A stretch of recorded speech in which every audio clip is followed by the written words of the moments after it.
What's going on, everybody? Welcome to the Stokastic.com. Oh, it's time. Underdog Strategy Show. And, well, guess what? We got NBA Game 3 and a lot of fun stuff to talk about. We're going to use the Pick 'em Pro tool to make our lives a little bit easier, or maybe inject some of our own thoughts as well, because Eric Spoelstra's rotations are questionable at times. Not in the bad way. I mean, the guy's a genius, best coach in the NBA, but could throw us for a loop a little bit here. As always, if you haven't signed up on Underdog yet, very simple way to do so. Click the link in the description or the one that Mike can throw in the chat. 100% first match deposit bonus up to $100. Make your life super simple.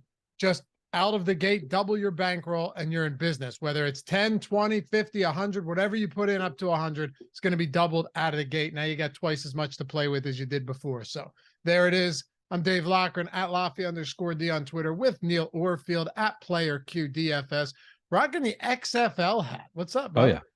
Yeah, it's my favorite hat, of course, the XFL hat. I saw Karthik Srinivas, I'm probably saying that wrong, says, yo, let's also get some MLB picks. I'm looking at Pick 'em tool. We've got some great picks on both NBA and MLB here for Underdog today. So, yeah, maybe we can do a mixed card here. Of course, it's an NBA show, so we'll focus on the NBA a little bit more, but certainly we've got some good MLB picks in Pick 'em Pro that we can talk about as well. We'll dive into all of it, man. Yeah. And hey, if you wanted to try the Pick 'em Pro tool out, it's awesome, especially for those of you in non-legal betting states. If you somehow are in one of those few states that has Pick 'em and sports betting, we have the Bet Pro tool. But I just figured, Pick 'em Pro tool, most of these Pick 'em sites are in non-legal betting states, and it's a great way to scratch that itch, That's what I use. What's that? Pick 'em Pro is what I use. Since I live in Minnesota, we don't have one of them. legal sports betting. We have Underdog. Obviously, we've got Pick 'em sites. So yeah, that's what I use. A lot of heavily populated states too. I mean, California, Florida. It's true. Texas. I'm assuming these are in Texas. I don't know. I know you can't bet in Texas, but we got all the Pick 'em sites on there. All you do is sort by expected win rate. Makes your life way easier than it would be otherwise, having to sort through all of this every single day. It'll put you on the right track for sure. So, all right, Neil, we having a lot of fun doing the drafts, and fortunately we didn't bink one before the 2-game slate let out. We'll have a shot though. Man, if we do some of these weekly ones for football, that could be fun. Oh yeah, that'd be a lot of fun doing these weekly. I saw on Twitter that you and Josh must have absolutely nailed a card for one of the shows you did. You nailed the 5-card pick 'em. So we just need to nail five of these pick 'em picks as well. That'll feel like a bink to me. But That was also once NFL comes back. Yeah, that was also the day. Underdog for game 2 had the best pick'em promo that I've seen among any pick'em site out there so far. And this is not hyperbole. This isn't like, oh, it's an underdog show, so I'm going to speak good about you guys know me. That's not it. It was the payout booster where if you had Nikola Jokic 27.5 points over or under, didn't matter as long as that prop was in, or as long as that play was in your card, you had 100. Now you could only put $5 on it, but it was 5 in the 500. You still had to get the pick right though, right? Like the Jokic, it was part of your card. You had to choose over under. You still had to get all 5 because I'm pretty sure I took the under, and then of course the over hit, so it was dead. But I played it. I think after you tweeted about it, I saw it. I was like, that can't be real. And then sure enough, it worked.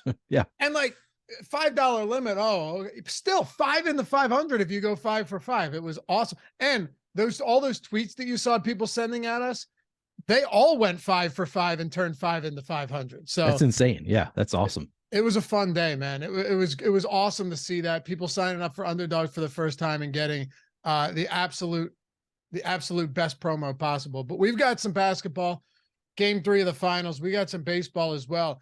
Let's start it off with just the top overall spot. But Neil, I'm going to throw you a bit of a curveball. We got to start it off with NBA, and then we can wade into the MLB waters. Sure.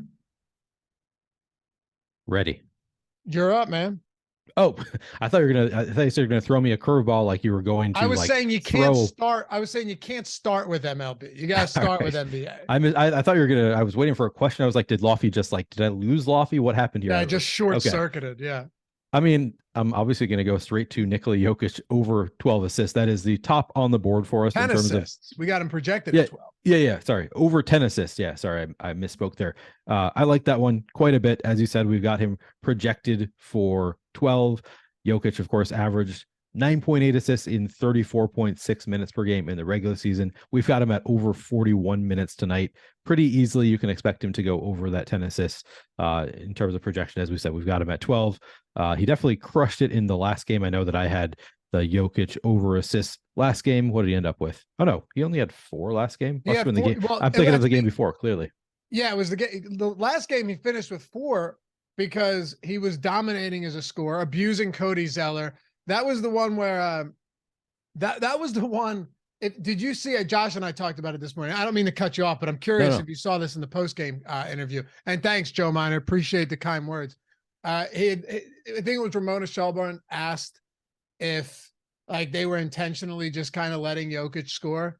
And, Eric Spoelstra treated her like it was the dumbest question ever. Now, I mean, you're not going to let somebody intentionally score. It wasn't the greatest question, but what her point was, were you giving Jokic more to eliminate? I'm reformulating the question to make it sound more intelligent than it did. Were you trying to prevent them from raining down threes on you, wide open looks to Jamal Murray, Michael Porter Jr., so on and so forth? So I get what she was saying. I also get why he was a bit thrown off by that question. Right. But Nikola Jokic didn't have to do as much playmaking in a spot like that because he was just scoring at will. I can't imagine that Michael Malone isn't going to make some adjustments. The losing team usually is forced to make those adjustments, and I think we see that today. Yeah, no, I think that is a good call. Yeah, I forgot that it was 2 games ago because the last game, in all my props, they had a 12 minutes, over under 11.5 minutes in the first quarter was a prop. So it was pretty easy. I was just going to take the over 11.5 minutes in the first quarter. That's been his rotation. So I was not playing the assist prop in the last game. It was the game before that he just absolutely crushed it with 14 assists. I think more often than not, like despite any adjustments that Miami may have made, I think it makes sense to expect the over on 10 here. Just looking at his season-long stats and his stats in the playoffs, like typically he's going over 10 assists. So I'm happy to go back to it here. Over 10 assists for Nikola Jokic. Okay. I'm going to go to one that's a little bit further down the board, still 52% win percentage. I'm going to go Kevin Love over 5 rebounds. Last game he played 22 minutes and he didn't close the game out. Can't expect him to. I do think there's a possibility for a few more minutes here. Now, this could go one of 2 ways.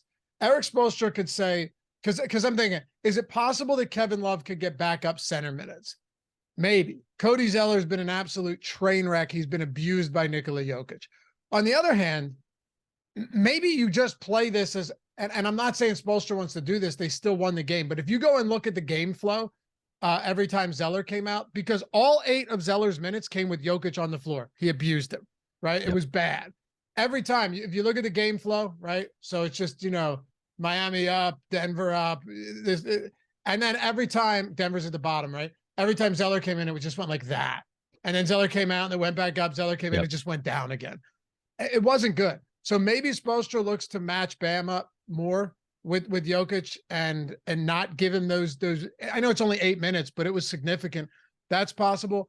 Or Kevin Love plays a few backup 5 minutes. But either way, he was plus 18 in 22 minutes. He didn't shoot well, but getting bigger out there was significant for them. Caleb Martin did close the game, but he only played 21 minutes.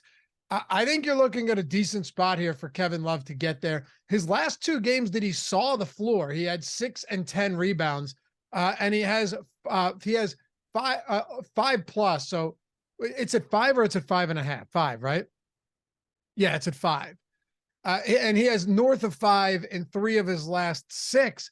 But he only played a few minutes in some of those games. So if we assume that they stay the course and Kevin Love does play around 22 minutes, I think north of 5 rebounds is very much in play for Kevin Love today. I like that one as well. Yeah, let's lock that one in. I think I would go next to one that has been letting me down over and over and over, and I'm just going to keep doing it.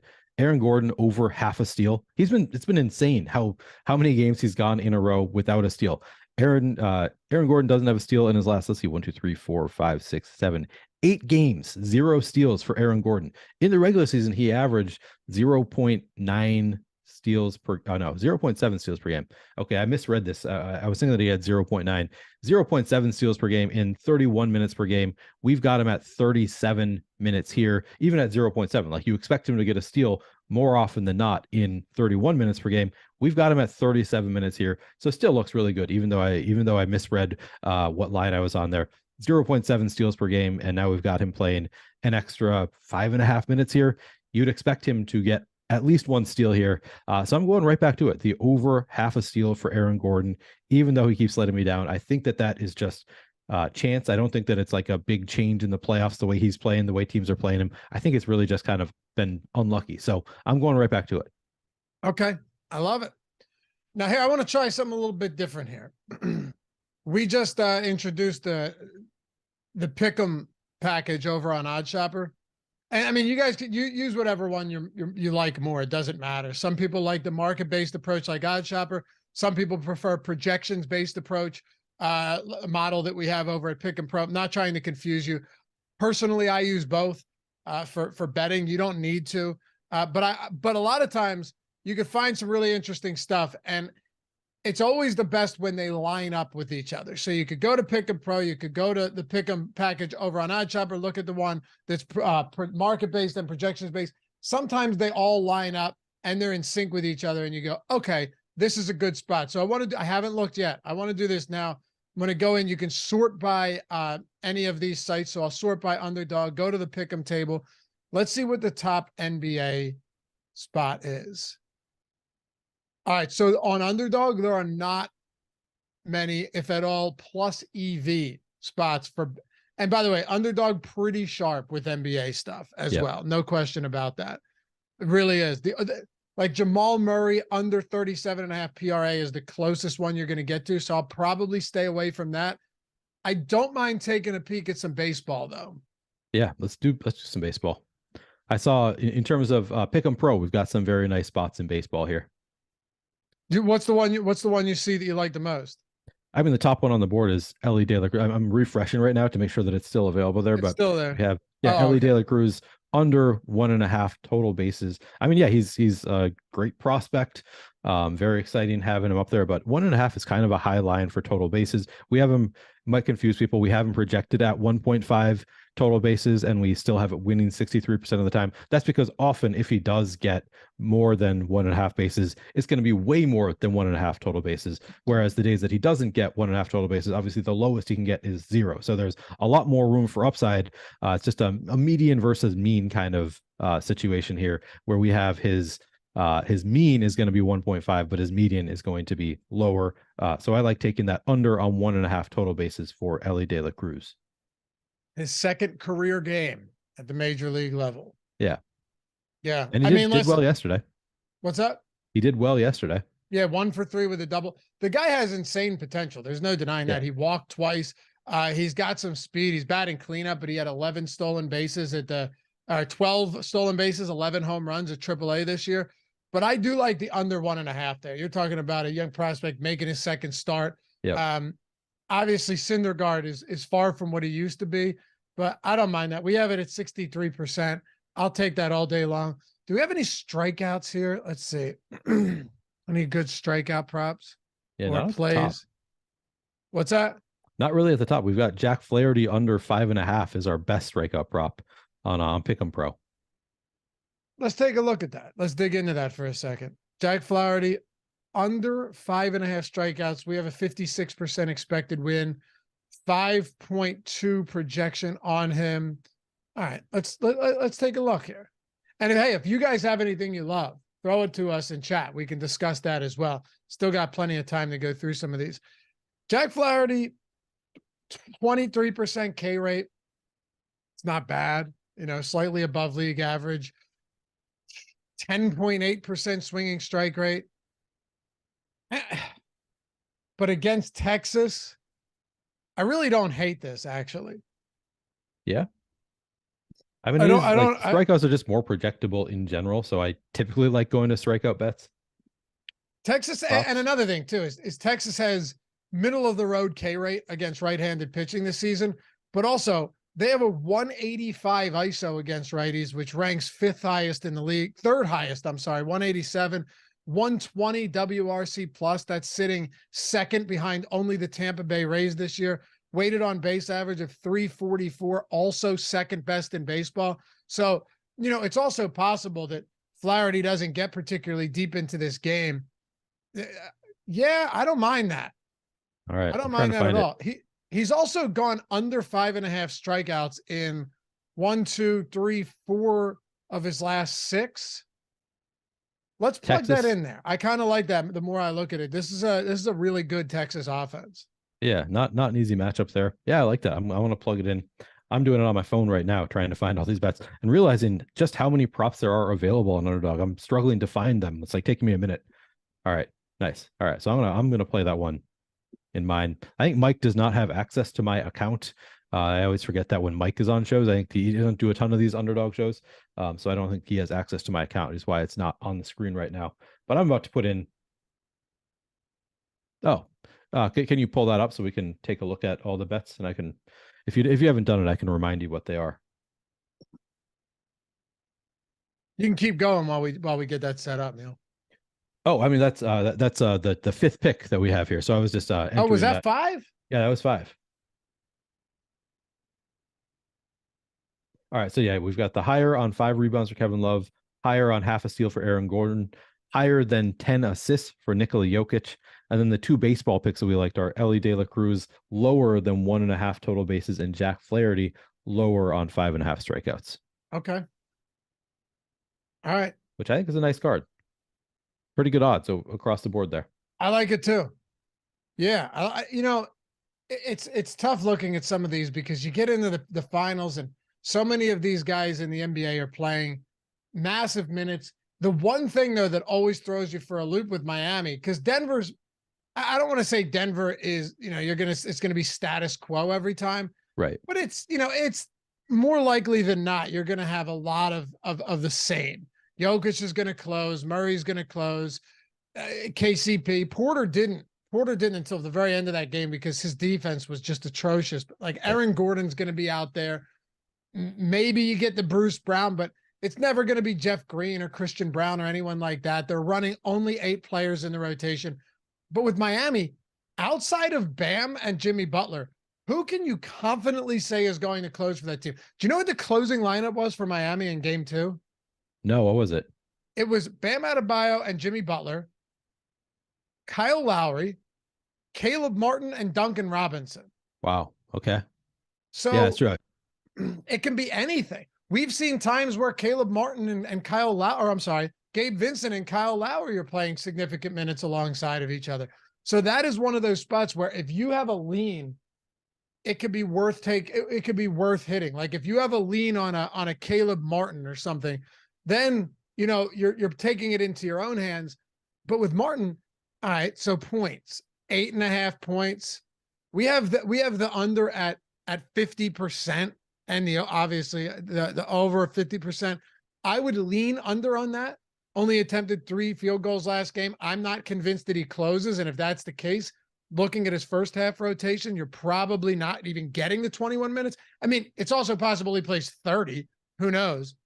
But with Kevin Love starting, I don't have confidence in the over on a spot like that either. No, if we got the news that Caleb Martin is starting, then I would slam that over, I think. But I'm assuming that Kevin Love is going to. I mean, they won the game, so like, I don't know why they would switch it up. And he was plus 18 in 22 minutes. Right. So I think they're probably going right back to the same starting lineup as last time. For me, it's largely a stay away because honestly, I don't have a strong lean with Miami. As you said, it's just so unpredictable that it's not like, in DFS, you can take advantage of that by being like, okay, if the field is going to assume this, then I'm going to assume something differently. It's a lot harder when you're playing these pick 'em because like the lines are so are pretty efficient, like kind of in the middle of like the range, and it's just it's hard to predict how the rotation is going to go. So for me, it's largely a stay away spot for me in Miami, with the exception of I do like your Kevin Love call of over 5 rebounds, just because I think it's unlikely that he sees a great reduction in playing time. Like he's going to start. It's not like he was playing huge minutes anyway. I think he has more upside than downside in terms of minutes. So it makes sense to take that over. But everywhere else, it's like, man, I don't know. Kyle Lowry, Gabe Vincent, they eat into each other. They can play alongside each other, as you said. Caleb Martin, if he's playing well, you could see him see an uptick in minutes. It's such a hard rotation that for me, I'd rather focus on the more predictable spots. I kind of like over 14.5 PRA on Lowry, but not enough to get there. Yeah.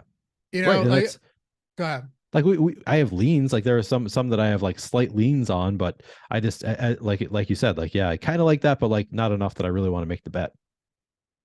And are there 3-point spots on Lowry on UnderDog today, Mike? Can you search Lowry? Tell me if we have anything on 3-pointers for him. I assume. Okay. Yeah. Curious about that. If there was like a 1.5 and we could have taken the under, because, with Kyle Lowry, 2 for 3 from 3 last game, it's not sustainable.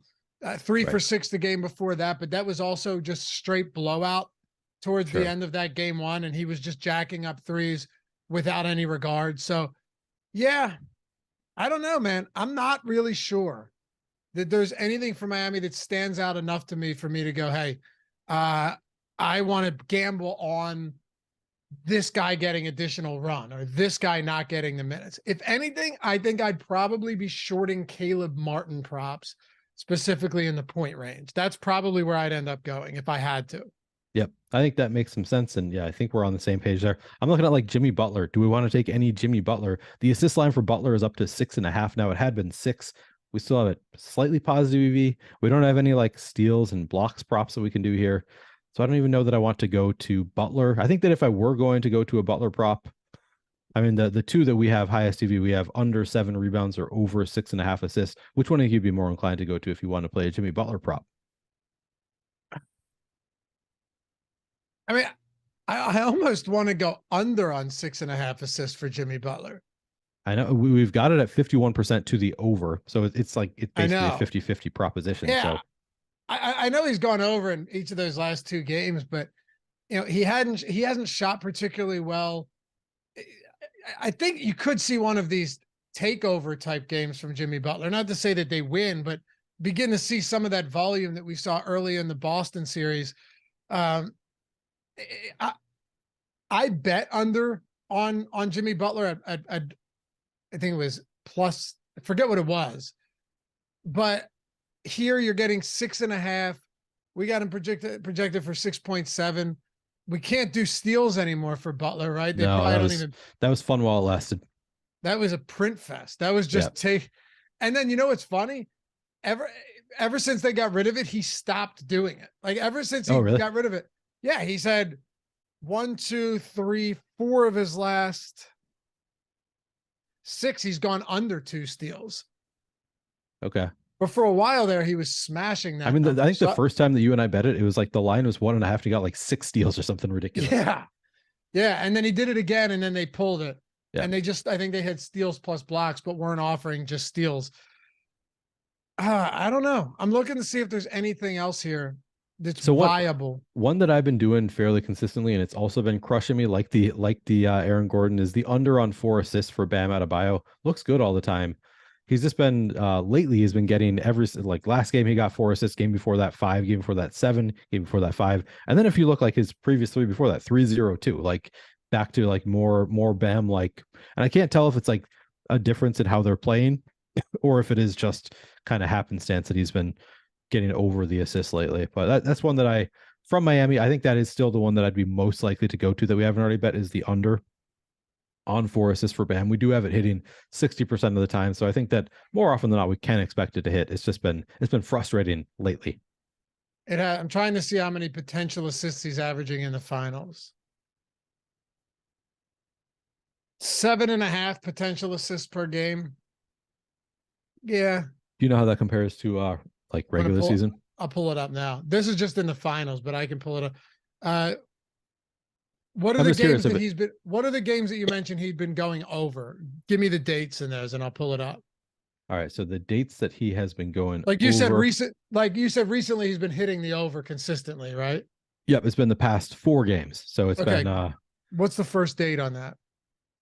May 27th. May 27th. Okay. So we'll go May 27th. Let me go to all playoff rounds. Bam's averaging 7.8 potential assists. So yeah, that's tough to say. I'll give you a potential assist per game in the regular season. My guess is it's pretty close to that. Right. And if he's also running hot, they're converting over half. He's getting, well north of that. 5.7 potential assists in the regular season, as a matter of fact. Okay. So, he's obviously playing more minutes, so that factors into it somewhat, but I don't think that's a 2 potential assist gap there. So it is something about that. He's just had more opportunities. He's handling the ball more apparently in the playoffs. Yeah. How many assists is he averaging over that stretch, especially 7.8? Yeah. He only averaged 2.9 assists per game and 31.4 minutes per game during the regular season. Wait, yeah, I'm misreading. I'm misreading again. He averaged 3.3 assists per game and 34.9 minutes per game in the regular season. Right. So you consider the fact that he's also playing 6-7 additional minutes per game, more in the end of that Boston series, and it kind of all makes sense. But underdogs accounting for that for sure. Right. All right. Let me see if there's anything else I want to throw in here before we go. Man, Jeff Green points is at 4. Ooh. That's an interesting one. I don't want to tempt fate there. He played 16 minutes last game. Yeah. KCP over 1.5 assists. That's never fun. No, I've been doing that one. He got, last game. Yeah, but he got there last game. He did. There's not much I love. No. Other than the ones that we've touched on. We can just stick to the ones we've touched on. Just go with the bets that we do love. I think we should. And obviously the bets change throughout the day, and we update Bet Pro and Pick 'em Pro as the bets change on Underdog. So you can find bets you like, throughout the day as they change. Still looking. You looking NBA or MLB? I was looking at NBA, big game, see if there was anything else out there. Yeah, I don't see it. No, everything looks pretty efficient aside from that, honestly. Yeah. Everything looks pretty good. All right, we got 5 though. We got 5. You can follow Neil at PlayerQDFS, me at Laffy_D. Appreciate you guys hanging out as always. Don't forget, NBA live before lock coming up tonight, MLB live before lock, everything DFS related. We got you covered. And if you're not on Underdog yet, you just stumbled upon this somehow, link in the description and the one in chat. 100% first match deposit bonus up to $100. So yeah, no matter how much you deposit up to $100, you're doubling that out of the gate. You got twice as much to play with as you did when you started. So thanks, guys. Have a great rest of the day. We'll see you back here tonight for a little DFS action. Till next time, thanks for watching the Underdog Strategy Show. Peace.